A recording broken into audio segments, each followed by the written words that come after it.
ሰላም ጤና ይስጥልን። የተወደዳችሁና የተከበራችሁ የቻናላችን ተከታታዮች እንደምን አላችሁ? በዛሬው ፕሮግራማችን የምንመለከተው ዓለምን እያነጋገረ ስላለው አዲሱ የቢዋይዲ ሴገል የ2026 ሞዴልን ከ2025 ሞዴሉ ጋር ያለውን ሰፊ ልዩነት በንጽጽር ወደ እናንተ ይዘናል። እንደምታውቁት ይህ አዲስ ሞዴል ከመምጣቱ በፊት ብዙዎቻቸው የ2025 ሞዴልና የ2024 ሞዴሉን እጃቸው ላይ አስገብታቸዋል። ለመሆኑ የሁለቱ ተሽከርካሪዎች ልዩነት ምንድነው?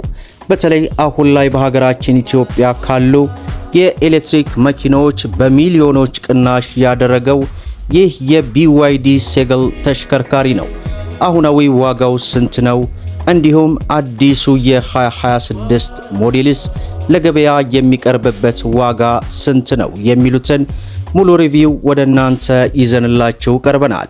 እንደምታውቁት በዚህ ቻናል የመኪና ዋጋ ጨምሯል፣ ሲጨምርም ሲቀንስም ወደ እናንተ የምናደርስበት ነው። ቪዲዮን ላይክ፣ ቻናሉን ሰብስክራይብ እያደረጋችሁ እስከ መጨረሻው ድረስ ተከታተሉ። ወደ ተሽከርካሪዎቹ ንጽጽር መረጃ ከማለፋችን በፊት ግን እኔ ብዙ ጊዜ በተደጋጋሚም የምለው በአሁን ሰዓት የኤሌክትሪክ ተሽከርካሪን አትግዙ የሚለው ነው ሪከማንድ የማደርገው። ከሰሞኑም በስፋት እየሰራሁ ያለሁት በዚህ ነው። ምክንያቱም አሁን በዚህ 2 ወራት ውስጥ የኤሌክትሪክ ተሽከርካሪዎችን በተመለከተ መንግስት አስገዳጅ መመሪያ አውጥቷል። በአንድ ተሽከርካሪ ላይ በሚሸጥ ተሽከርካሪ ማለት ነው እስከ 5 ዓመት በትንሹ እንኳን የባትሪ ዋስትና የሚያሰጥ አስገዳጅ መመሪያ ተግባራዊ ስለሚደረግ በፍጹም አሁን ላይ የኤሌክትሪክ ተሽከርካሪን አትግዙ። በቅድሚያም እንግዲህ ከሁለቱ ተሽከርካሪዎች የውጭ ገጽታ ስንመለከት ዲዛይናቸው ላይ ልዩነት አለ። ለመሆኑ የ2026 ሞዴሉና ያለፉት የ2025 ሞዴል ጋር ምን ልዩነት አላቸው? በሁለቱ ሞዴሎች መካከል ያለው ልዩነት ስውር ቢሆንም የ2025 ሞዴሉ በጀርባው ላይ ቢውልድ ዮር ድሪምስ የሚል ሙሉ ጽሑፍ ነበረው። አዲሱ የ2026 ሞዴል ግን ይህንን በማሳጠር ቢዋይዲ በሚል ዘመናዊ አርማ ተተክቷል። የፊትና የኋላ መብራቶቹን ዲዛይን ስንመለከት በ2026 ሞዴል ላይ ይበልጥ ጎልተው እንዲታዩና ዘመናዊ ስሜት እንዲሰጡ ተደርገው ተካተዋል። በተጨማሪም በዚህ በ2026 ሞዴሉ ላይ አዳዲስ የአልሙኒየም ሪም ዲዛይኖችና ተጨማሪ የከለር ምርጫዎችን ይዞ ቀርበዋል። ይህም መኪናውን ይበልጥ ማራኪ ያደርገዋል። ወደ ውስጥ ስንገባ ልዩነታቸው ይበልጥ ግልጽ ይሆናሉ። በ2025 ሞዴል ላይ በከፊል የነበረው የሹፌር መቀመጫ የኤሌክትሪክ ማስተካከያ በ2026 ሞዴል ላይ በሁለቱም አማራጮች ላይ ተካቷል። የስልክ ገመድ አልባ ቻርጅ ማድረጊያ ፍጥነቱ በ2026 ሞዴሉ ላይ ከፍተኛ ሁኔታ ተሻሽሏል። የውስጥ ቁሳቁሶች ጥራት ላይም ለውጥ የተደረገበት ሲሆን በዚሁ በአዲሱ በ2026 ሞዴል ላይ ጥቅም ላይ የሚውሉ ጨርቆችና ፕላስቲኮችም ይበልጥ ለስላሳና ለረጅም ጊዜ መቆየት እንዲችሉ ተደርገዋል። የስክሪኑ ፍጥነትና የሶፍትዌር ምላሽም በአዲሱ ሞዴል ላይ ይበልጥ ቀልጣፋ ሆኖ መገኘቱ ብዙዎችን እያነጋገረ ይገኛል። እንግዲህ ስለ ደህንነት ሁኔታ ስናወራ ትልቁ ልዩነት ያለው በቴክኖሎጂ ላይ ነው። ይህም የ2026 ቢዋይዲ ሴገል አዲሱ ስማርት ድራይቪንግ ሲስተምን ይዞ መጥቷል። በ2025 ሞዴሎች ላይ የነበሩ ካሜራዎችና ሴንሰሮች በ2026 ሞዴሉ ላይ ይበልጥ ዘመናዊ በሆነ የላይዳር ቴክኖሎጂ ተደግፏል። ይህም መኪናውን በራሱ መስመር ጠብቆ እንዲሄድ፣ እንቅፋቶችን አስቀድሞ እንዲለይና በድንገተኛ ጊዜ ራሱን እንዲያቆም የሚያደርግ ብሬኪንግ በከፍተኛ ደረጃ ልዩነት ተሰርቶበታል።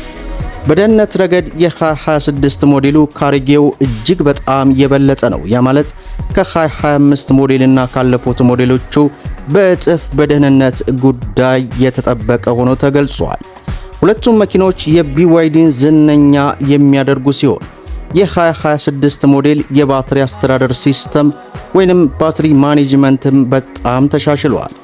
በ2025 ሞዴሉ በአንድ ጊዜ ቻርጅ እስከ 405 ኪሎ ሜትር ይጓዝ የነበረው አቅም በ2026 ሞዴል ላይ በቴክኖሎጂ ማሻሻያ ምክንያት ወደ 5 በመቶ የሚሆን ጭማሪ አሳይቷል። ይህ ማለት በተመሳሳይ የባትሪ መጠን የተሻለ ርቀት መጓዝን ያስችላል ማለት ነው። የሞተር አፈጻጸምን በዳገት ላይና በከፍተኛ ፍጥነት ወቅት ይበልጥ ዝምተኛና ቀልጣፋ እንዲሆንም ያደርገዋል። በአጠቃላይ እናንተ ከሁለቱ ተሽከርካሪዎች የቱን ትመርጣላችሁ?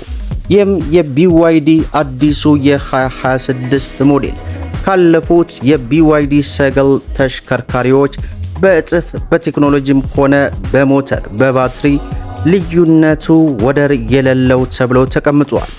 አሁን ደግሞ ስለ ዋጋው መረጃ ስናመራ በሀገራችን የኤሌክትሪክ ተሽከርካሪዎች ዋጋ ላይ በሚሊዮኖች ቅናሽ በማሳየት እየመራ ያለው ይህ ተሽከርካሪ ነው። ምናልባትም አዲሱ ሞዴል ከመምጣቱ ጋር ተያይዞ ብዙዎች ምርጫነታቸውን እየተውም ስላለ ይመስላል። እንደምታውቁት ከወራቶች በፊት ወደ 4 ሚሊዮን 400 ሺህ ብር ገብቶ ነበር። ከሳምንት በፊት ደግሞ 3.7 ገብቶ ነበር።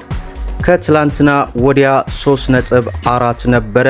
በዛሬው ዕለት ወደ 3.2 ወርዶ ብዙዎችን እያነጋገረ ይገኛል። ይህ ማለት እንግዲህ በአንድ ወራት ውስጥ ብቻ ወደ 1 ሚሊዮን 200 ሺህ ብር ቅናሽ አድርጎ ለገበያ ቀርቧል።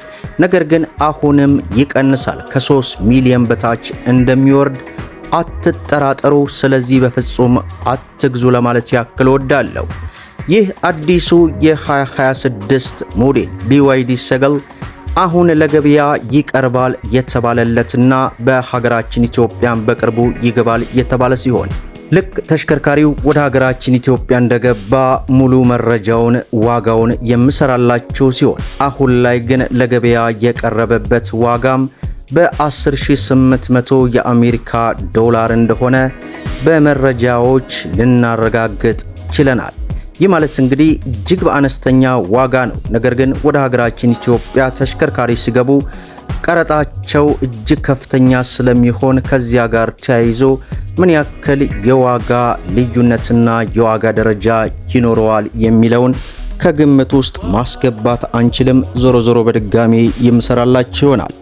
በአሁኑ ሰዓት የ2025 ሞዴል በዋጋ ይበልጥ ተመጣጣኝ እየተደረገ ያለ ቢሆንም የ2026 ሞዴሉ ግን ሲገባ እመኑኝ ትቆጩበታላችሁ። ስለዚህ በፍጹም አትግዙ ለማለት ያክል ወዳለሁ። እናንተስ የሚሰማችሁ ሐሳብ አስተያየት ምንድነው? ሌላ የኤሌክትሪክ ተሽከርካሪ እንደዚህ ሪቪው እንዲሰራላችሁ የምትፈልጉትን በኮሜንት አሳውቁን። ሁላችሁም ቪዲዮን ላይክ ሸር እያደረጋችሁ ለበርካታ እህት ወንድሞች እንዲደርስ አድርጉ።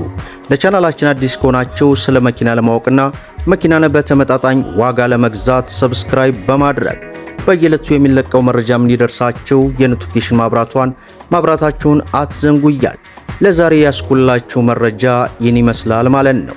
እስከ ፍጻሜው ድረስ አብራችሁን ስለቆያችሁ ልባዊ ምስጋናችንን እየሰጠን በሌላ ቪዲዮ እስከምንገናኝ ወሰላሙ አለይኩም ወራህመቱላሂ ወበረካቱሁ።